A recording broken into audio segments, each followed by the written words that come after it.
Well, the Trump administration now considering lowering the age requirements for drivers to 18 to help ease this chronic truck driver shortage that we've been experiencing. Joining us now, Todd Spencer.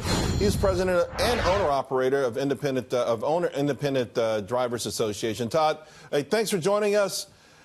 We know we've been reading about this problem for a long time, and we know it's actually gotten worse. So do you like this idea? Is this part of our ultimate remedy to help alleviate the problem?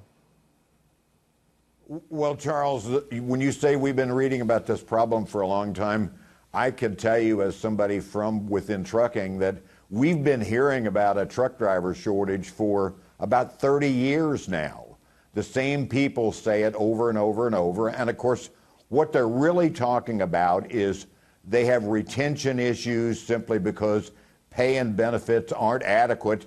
They're plenty adequate to attract people, but they're not adequate enough to keep them. So they continually say shortage. And again, we're talking 3 decades. But having said that, increasing the supply and this another way of increasing supply of people to be drivers, that'll never address the problem because, again, the problem is retention.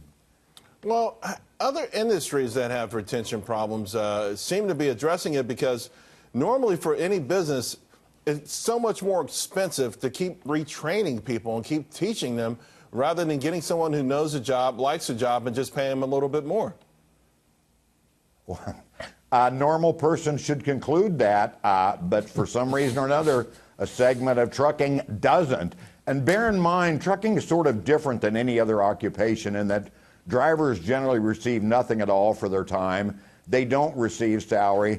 The pay they get comes only from driving miles and nothing for anything else.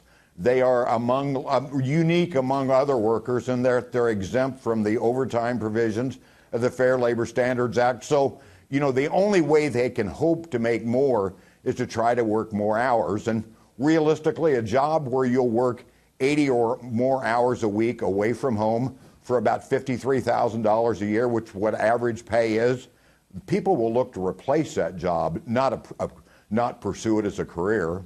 That's true. By the same token, though, we have a lot of people in this country who either have been out of the job market a long time, had lost hope of ever getting into the job market, and 53,000 sounds attractive to that group of people. Now, maybe to your point, Todd, I know you're saying, yeah, they may take the job, but they won't stay in it.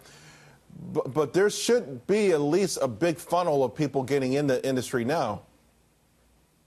Well, there is. Actually, states issue over 400,000 new commercial driver licenses. These are licenses that go primarily to big truck drivers. They do that every year. Again, the problem is retention. Right. The companies can't keep those drivers, so they keep saying more, more, more, more. But this is not an across-the-board problem. Todd, we appreciate what you're doing because I haven't heard this side of the story. So stick at it because it's pretty clear that you are for the American truck driver. Thank you very much, buddy. Appreciate it.